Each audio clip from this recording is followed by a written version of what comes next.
In previous class, we had discussed about the price of a commodity and the price of a related good.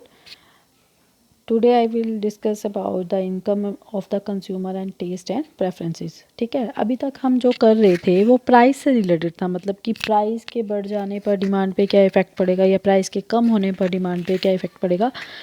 ये तो होता ही है, effect तो पड़ता ही है प्राइस कम होने पर ज़्यादा, लेकिन कंज्यूमर की इनकम का भी हमारी डिमांड के ऊपर इफ़ेक्ट पड़ता है। अगर हमारी इनकम बढ़ जाए तो उसकी भी डिमांड पे भी इफ़ेक्ट पड़ेगा। जैसे कि हम फैमिली में छः लोग हैं, तो उसमें क्या है कि हम पहले आधा किलो सब्ज़ी लेके अपना घर चला रहे थे, लेकिन मेरी इनकम बढ़ जाए तो मैं सोचूंगी ना कि पहले हम जो थोड़े थोड़े खा रहे थे तो हम ज़्यादा खाएंगे। तो इनकम का भी कंज्यूमर की डिमांड पे इफ़ेक्ट पड़ता ही है, और साथ में टेस्ट एंड प्रेफरेंसेस का भी हमारी डिमांड पे इफ़ेक्ट पड़ता है। तो today I will discuss about income of the consumer and taste and preferences. ठीक है, और ये दो जो मोस्ट इंपॉर्टेंट है जिसके ऊपर क्वेश्चंस आपके बन के आते हैं, जैसे कि मैंने आपको बताया, आपको कल भी बताया था, the price of substitute good rise is what effect the demand of given good.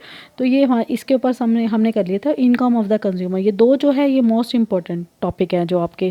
ठीक है, तो आज हम डिस्कस करने वाले हैं income of the consumer and taste and preferences. ठीक है, तो third point is the income of the consumer. Okay, तो इनकम ऑफ द कंज्यूमर ये भी टू पार्ट्स में डिवाइडेड है। एक है normal good, second one is inferior good. ठीक है, अब है इनकम के बढ़ जाने पर।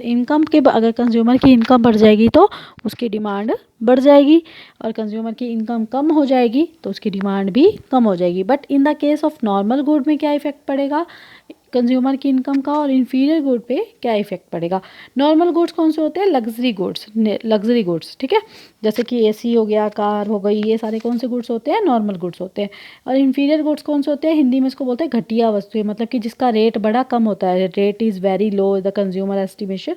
कंज्यूमर की एक्सपेक्टेशन से रेट इसका बहुत कम होता है। फॉर एग्जाम्पल, एक साइकिल जो है वो इन्फीरियर गुड हो गई, और एक कार जो हो गई वो एक नॉर्मल गुड हो गई। अगर कंज्यूमर की इनकम बढ़ जाए तो नॉर्मल गुड की डिमांड पे क्या इफेक्ट पड़ेगा? बढ़ जाएगा, क्योंकि कंज्यूमर की इनकम बढ़ गई। अगर मेरे पास स्कूटर है तो मैं कार लेने की कोशिश करूँगी, क्योंकि मेरी इनकम बढ़ गई, तो नॉर्मल गुड की डिमांड भी बढ़ जाएगी। अगर मेरी इनकम कम हो जाएगी तो नॉर्मल गुड की डिमांड भी कम हो जाएगी। देखिए, बढ़ रहा है तो बढ़ रही है, कम हो रहा है तो कम हो रही है। मतलब कि कौन सा रिलेशन है? कल मैंने आपको डिस्कस किया था, that is the direct relation. क्या रिलेशन है? Direct relation.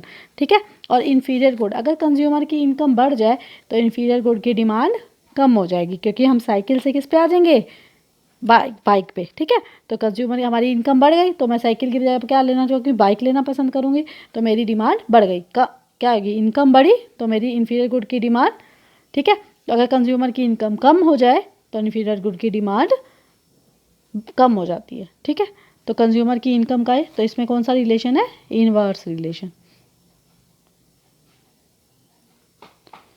ठीक है, तो ये क्या है? नॉर्मल गुड में कौन सा रिलेशन चलता है? Direct relation. डायरेक्ट मतलब कि एक चीज़ बढ़ेगी तो दूसरी भी बढ़ेगी, और इसमें कौन सा रिलेशन चलता है? Inverse relation. एक चीज़ बढ़ेगी तो दूसरी भी, मतलब बढ़ेगी तो वो कम होगी, इन्फीरियर गुड की डिमांड कम हो जाएगी, क्योंकि हम बाइक पे आ जाएंगे। ठीक है, नॉर्मल गुड की तरफ भागेंगे, तो इसलिए इसमें कौन सा रिलेशन चलता है? Inverse relation. ठीक है, तो कंज्यूमर इनकम और इनकम ऑफ द कंज्यूमर